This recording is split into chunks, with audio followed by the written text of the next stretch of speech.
Hey y'all, welcome back. I'm Shayna Cersei. I'm so excited to paint with you today. I am here to just introduce this video and also to tell you about something new. So as you know, this creating content on this YouTube channel is one of the ways, one of my parts of my job. So I do this full time, teaching artist courses, creating art of my own. And I am so grateful for all of you coming back week after week when I release new videos, new people who have discovered the channel and are excited to kind of dive into past videos and see what's coming out next. So just coming back here every week, liking, subscribing, all of that is so absolutely wonderful. And I am so grateful and appreciative. And I can't believe that there are over 6,000 subscribers now, which is a big deal for me. I know that's not a huge deal for some of those really, really big channels, but I hope to keep growing and keep providing content and helping people enjoy or really capture the joy of art and watercolor. With that being said, there's another way you can support if you want to, if you're able to, and I just wanted to let you know about it. There's a new thing on the channel called Super Thanks, and you're able to leave comments with Super Thanks and also leave a monetary support there as well by providing that, and your comment gets highlighted and gets brought to the top, and I know about it and I can thank you personally for that. So if that's something you're interested in, just go under the video, any of the videos that you see that you watch, and you can scroll to the side and find the button that says thanks on it. And if you want to click on that, you'll see your options there. And again, if it's not something that interests you, that is totally fine. I'm going to keep coming back here as long as I can, creating content, because it's something I love to do for you and all of the budding artists out there who are just starting to explore watercolor and finding the joy in creating and making art. So anyway, without further ado, let's get to the topic of our video. All right, here we are. This is the video we're doing today. This one is super cute and I'm very excited to paint it with you. We are doing an almost completely monochromatic illustration landscape with these adorable sheep in our little pasture meadow here. And it's almost monochromatic meaning one color, with many different values, and we'll talk about that when we get to the painting part. But I couldn't resist, and about halfway through I decided to add in the color, the yellow color, to the moon here, and you'll learn all about like what that can do. But I just love the overall piece that we're going to be painting here. The brushes that I used in this, you'll see me attempt to use a 1/2 inch square brush and fail at it, and then I bring in my round brush. These are both Princeton Aqua Elite brushes, and I also bring in my Velvet Touch brush. We'll be primarily using All Payne's Gray for this entire piece, Peach Martin's Bleed Proof White for some of the white details that you see in here, and then last but not least, I introduce a little Diarylide Yellow and or quinacridone, no, not quinacridone gold, but a gamboge yellow would work great for this as well, or any other singular color you want to add for your moon to give it a little pop of color. So let's go to the beginning and get started with this piece. All right, here we are with our outline. This is very simple, just 3 hills, a moon, which I drew with my tape, the inside of my tape circle here, and a fence along the top of this ridge. Now we are going to add in our sheep. Now these aren't going to be in complete silhouette. We're actually going to see these. So I'm actually going to paint these in first and then paint around them. I'm going to put them kind of right in front of the moon. I'm going to erase this line of the hill completely. Okay, and I am going to use Payne's Gray. So I'm going to activate a little bit of that Payne's Gray, and I'm going to bring it out here in my palette in the corner. I'm going to add a bunch of water to it because I don't need it to be very dark for this because sheep are white. All right, so our sheep are going to be really loose and very simple. So the first thing I'm actually gonna do, it's gonna be similar to how we're gonna paint the moon later on. I'm just gonna make a little cloud, little tiny cloud, and I'll zoom in on this a little bit, a little tiny cloud of water. And to the bottom of it, I'm just gonna add a little of my Payne's gray. I'm going to take some more water. I'm gonna make a little tiny cloud over here. Add in a few drops of my Payne's gray. Perfect. And then I think I'm gonna do one a little bit big, tiny bit bigger, just a little further down here. So these are kind of standing on top of the hill. This one is a little closer to us. May have made it a little too big, but you know what? This is whimsical fantasy landscape. You don't need to follow all the rules. I can have a really big sheep if I want to. All right, so there's our little 3 cloud sheep. All I'm gonna do with my brush right now, while these are drying, is I'm just gonna take a little bit of this. I'm gonna make a C shape kind of towards the top. Just bring some of this grayish color kind of up to the top. I'll do this one facing this way because this is gonna be kind of the part of their head. Little C shape. And then here too, we'll have this one facing this way. That works. Okay, so just a little C shape. And now I'm gonna take Payne's Gray from the palette, a much darker version of it, and I'm just going to drop it in the front. You can let it touch if you want. You can let them dry a little bit more. They got a little crazy for me, but I'm basically just putting on the little face. This one almost looks like a little lion. So I'm just gonna take my brush and push some of that color back this way. There we go, that's a little better.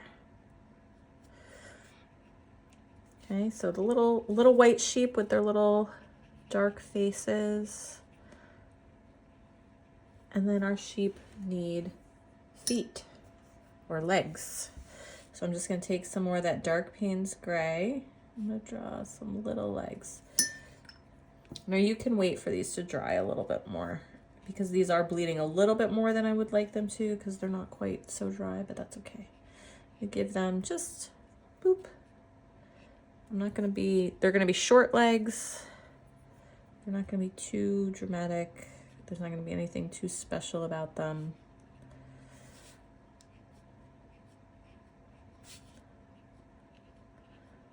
There we go. You don't have to put in all 4 legs. Sometimes you can only see 2. But again, keeping it really simple, really simple. So there are our 4 loose little sheep. We're gonna let them dry completely before we continue on with the rest of the painting. All right, now my sheep are dry, and looking at the size of the sheep and the size of this fence, it's just a little too off for me. So I'm actually gonna erase my fence here and make it a little bigger because this fence is actually on this hill, which is a little closer. Again, you don't always have to follow the rules of perspective in your paintings. You can purposefully not follow them, but in this instance, I wanna correct this. So this sheep, you know, my fence should be at least big enough, a little picket fence or something, to keep at least the sheep that you see near it inside.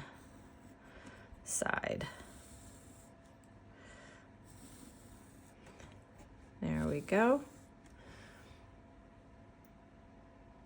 So that feels a little better to me. I'm trying to decide if I want to space them out less. I'm gonna add another post in between there. All right, we'll see how it goes and we'll see how we feel about it, and then we can reassess. Yeah, that's a little better. I like that a little better.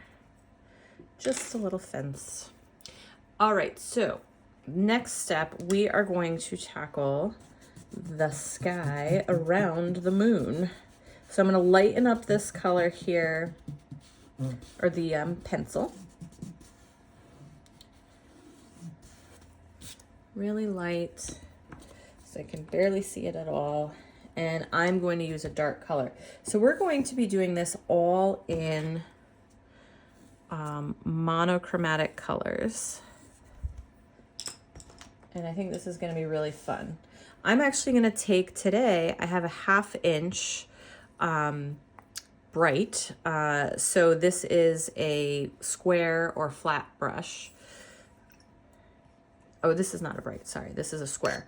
So today I'm going to be taking this 1/2 inch square brush at the top. Usually I use round, but I'm going to try a square today. You could use a round brush for this. I'm going to take my Payne's Gray. I'm going to really get a lot of it. Nice and wet and very juicy.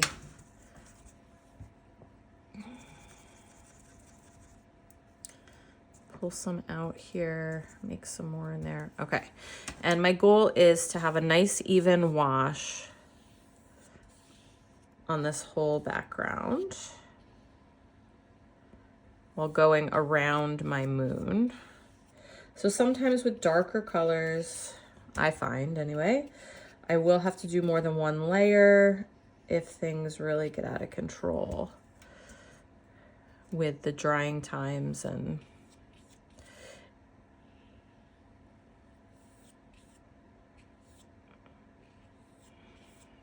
because you can just see, I'm feeling like maybe I should have used a round brush. I'm gonna go right over my fence. I'm not too worried about it. Will be darker.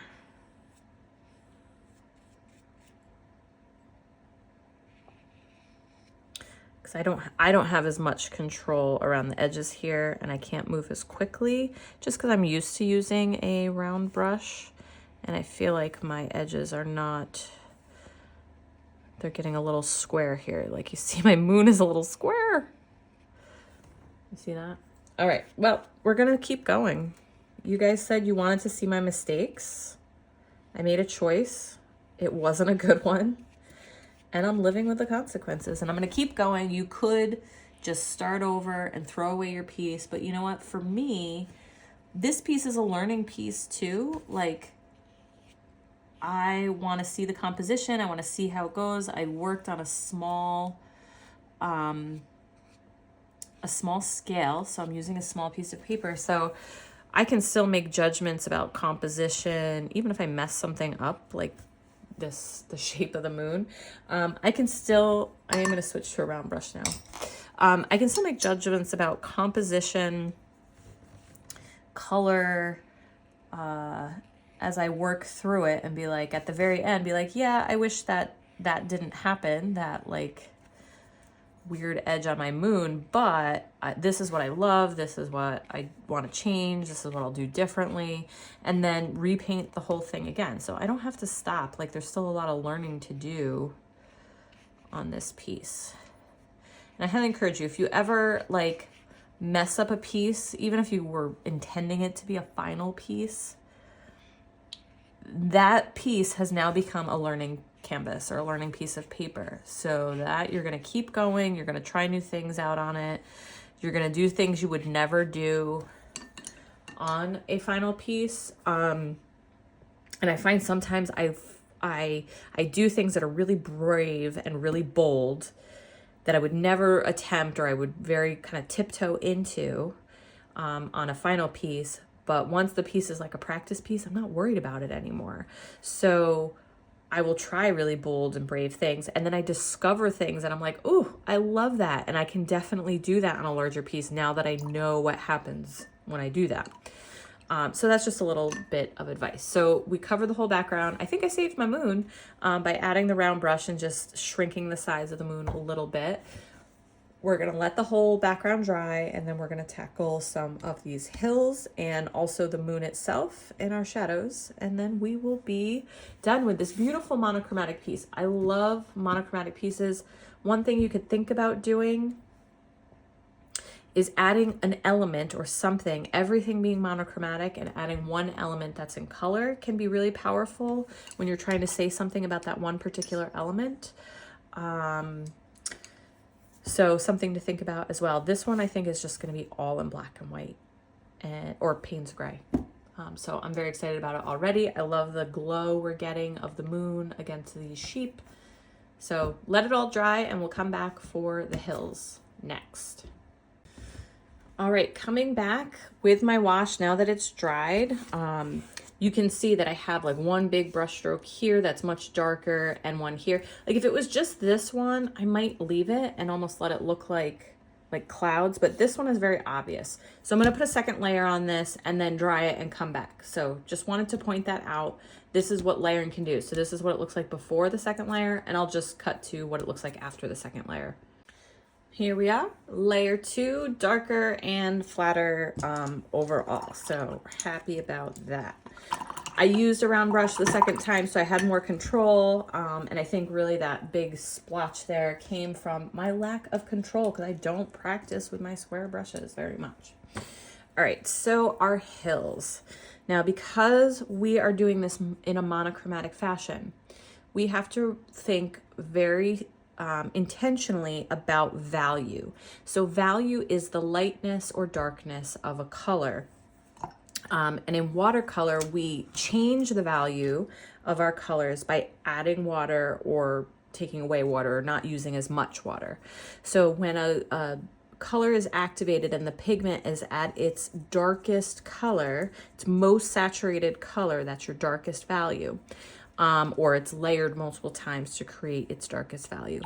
And then the more water you add, the lighter it gets. So as an example, so our Payne's gray, you know, darkest value is pretty much our sky, okay? But its lightest value can be almost completely white. So very, very fine amount of color in there. And there's all kinds of gradients in between. Okay, there's medium values that have, you know, 50-50 kind of mix of water, and then adding more and more water. So you have a huge value scale that goes all the way from one to the other. I highly encourage you to swatch your colors in a value scale and you will see a large range that you have to work with. Okay, so we are going to be picking different values to make this more interesting. We don't want it to be all the same value, otherwise it starts to look flat and boring. But when you only have one color to work with, you really have to think about value and push yourself to learn how to create different values with that one color. And I think that's really important. All right, kneaded eraser. I'm gonna erase these lines for the hills a little bit. Our fence, my pencil lines for my fence have completely disappeared, so I'm gonna have to kind of make that up from my mind. You could use, you know, we could do bleed proof white on this to make a white fence instead of just a shadow black fence, which you'll barely see. So that's something to think about. I will think about that. All right. So I am gonna do these wet on wet. I'm actually gonna put water down first. And my water is slightly tinted because I have a little Payne's gray in there, but it's very, very slightly tinted. So you can see this is even a value. This is a very light value. It's darker than this over here. It's hard to see on camera, but I promise you it's slightly, there is a difference. And that's just because I have a little bit of paint, a little bit of Payne's gray in my water, and the water is tinted, or the value of this water is slightly darker than plain water. All right, so I'm gonna use a somewhat darker value, I think, down front and get lighter as we get towards the moon. So I'm gonna use almost, you know, this would be like not completely saturated, and I'm adding it to a wet on wet. So I not only combine the water that I've added to it on the palette, but also whatever water is on the paper as well is going to lighten it. I'm gonna do one more layer while it's still wet.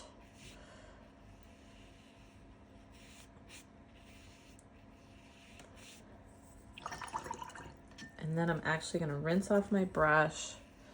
I'm gonna lift a little bit of that color down towards the bottom. So moving this way. Okay, I'm gonna let that dry.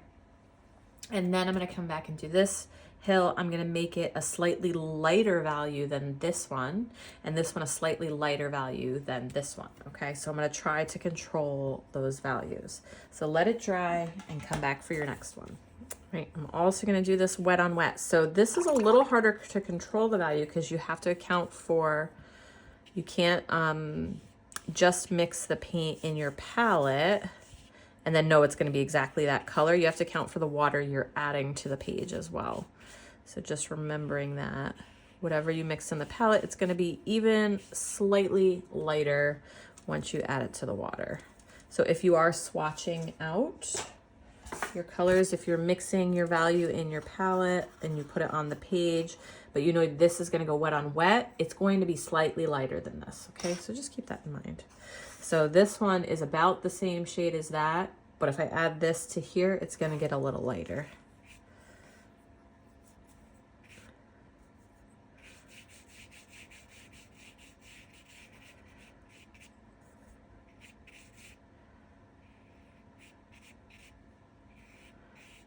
And I don't think I mentioned I'm using my Princeton Aqua Elite brush, which I haven't used in a while. All right, I want this a little bit darker because I want a little more room to go lighter up here.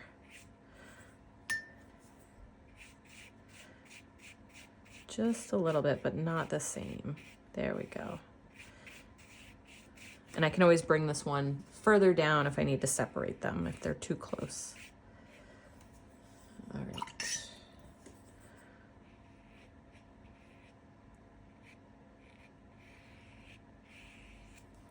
I'm gonna pull a little bit of this color. Okay, there we go. So I'm gonna let that dry, and then we're gonna tackle this last one, which will be a little more tricky because we have to work around our sheep in there.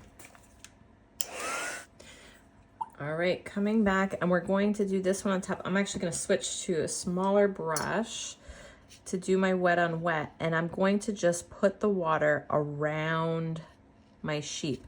And just by not having water on the sheep, it is going to act as a barrier and no paint is going to go in that area. But you do have to work around these little details, and you do have to try to work quickly so your paper stays wet over here while you're still wetting it over here. So you might have to put a couple layers on so you get an even dampness. Layers of just water on until you get an even dampness all the way around. These are a little easier because it's just their feet.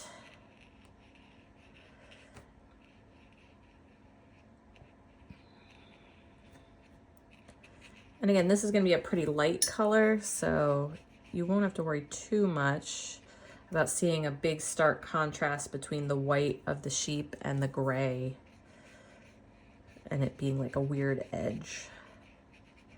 So I'm just taking this and I'm going back over it with color, adding it to the wet on wet for a nice even transition.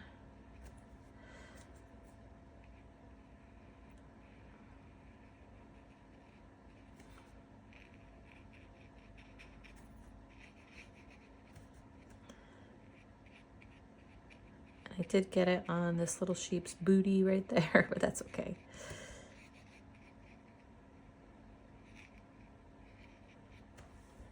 He's still cute. He just has like a little shadow for his little tail that's tucked under now. All right. Awesome. Now our sheep have hills to actually stand on. They're not completely floating out in space out there.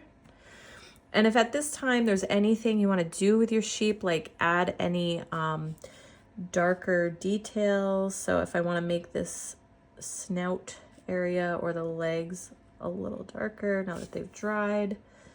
This sheep back here lost a little bit of its shape, but that's okay. He's kind of far away.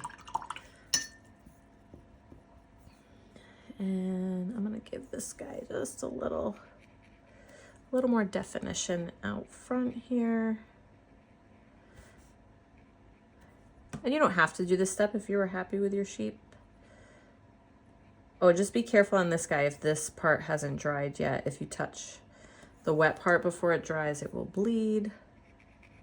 And just throwing caution to the wind, reckless abandon. Okay, so I just darkened up some of their details or dark spots. All right, so I'm gonna dry this again, and then I am going to do the moon. All right, I'm gonna wet the moon. Now this would be interesting if you do the whole thing in Payne's Gray, and then the moon, which usually I leave just Payne's Gray and water. So I usually do just water and then add little bits of Payne's Gray to the moon to create some shadow. You could, on this one, add color to the moon, and that color would really be the focal point of this piece. So if you wanted to add a little yellow, let's do that. I could just leave this, and I'm working around my sheep like I did before, so I'm trying very hard not to get them wet at all. Again, my water has a little tint to it. I am so okay with that. And I think I'm going to add the littlest bit of color to this. And I'm going to take some diarylide yellow. Gamboge yellow would work. You could keep it really similar and do like a blue, like just a little hint of blue. But I'm just going to take some of this diarylide yellow. I'm watering it way down. It's just going to be the barest hint of color, but because everything else is black and white, it's going to feel dramatic.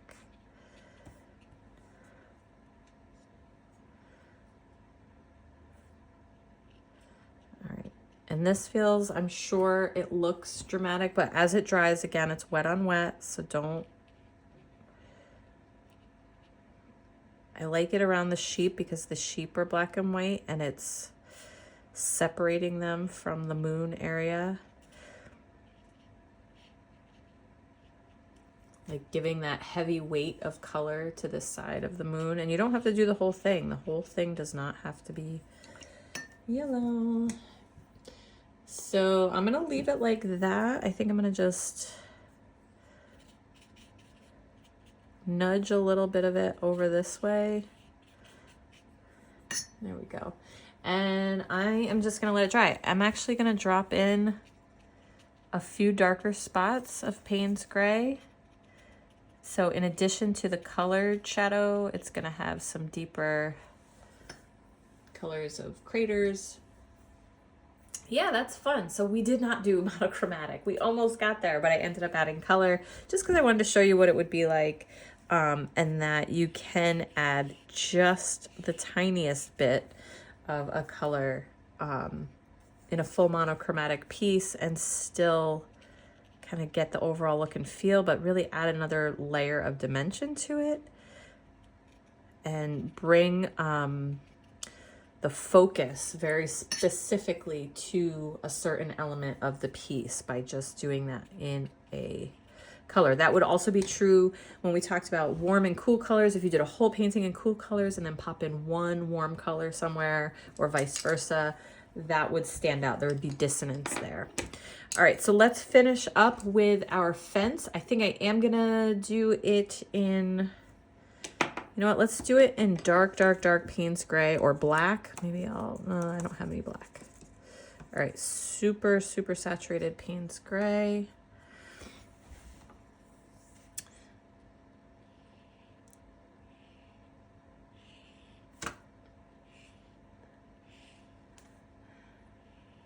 So you are gonna see it, even though as it dries, it's gonna get even lighter. But I am gonna add, what's gonna help is adding just the shadows. The shadows are gonna be thicker towards the post, and I'm just going to let them trail off. Trail off, trail off. And then the rails this way, so you can still see that. And then if you want to put shadows in for your sheep, the moon is behind, you can put in just little ground shadows coming off this way. You can make them as dramatic and as dark as you want. I'm going to keep mine pretty not dramatic, light.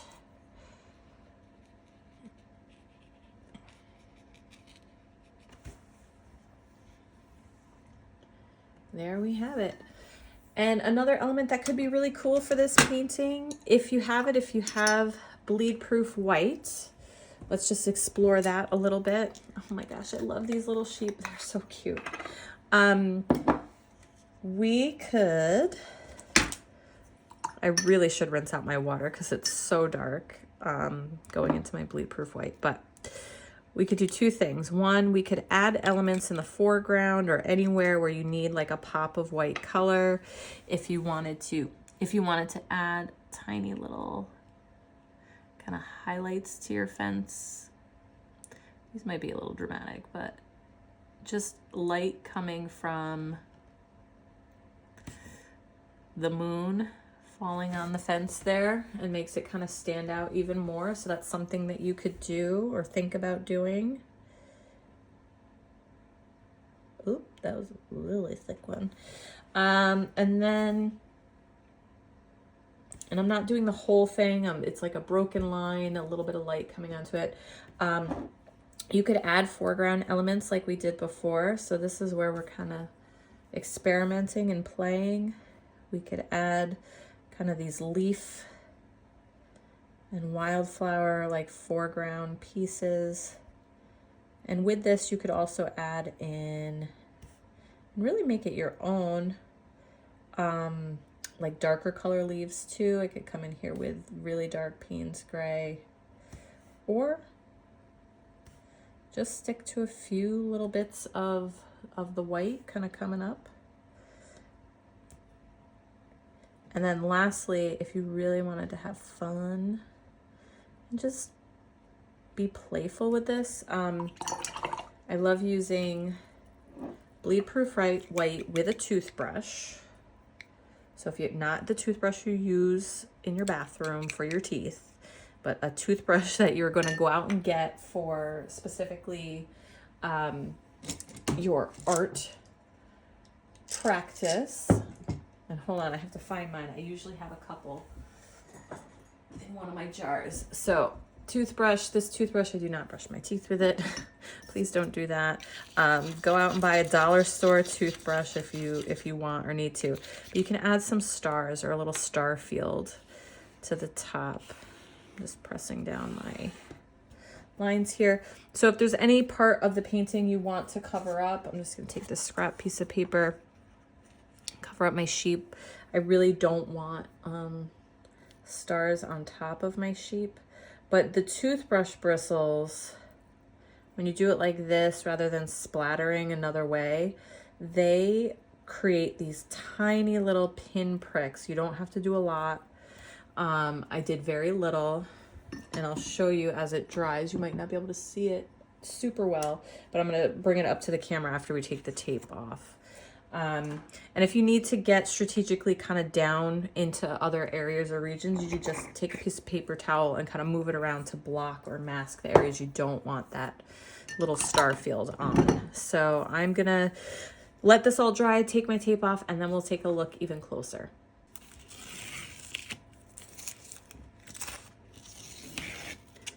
All nice and dry, taking our tape off. Oh my gosh, so cute. Love it.